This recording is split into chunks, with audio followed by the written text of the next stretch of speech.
Bullalee kombeen ayarteena jedhee maqaa baasee Bishooftuun Dabra Zayitii Adaama Naaziriit Amboo nagara Hiwoota jireen Addis Alamii jedhee maqaa baasee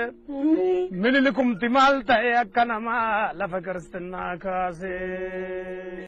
Arangee koonne biitrooko wallaggaa kooyi biddaan gubachaa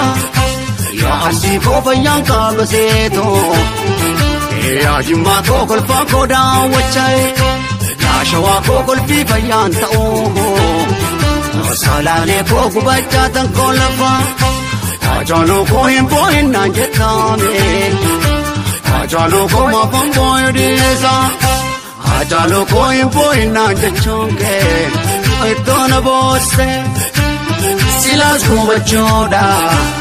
kilash fanni falmachoda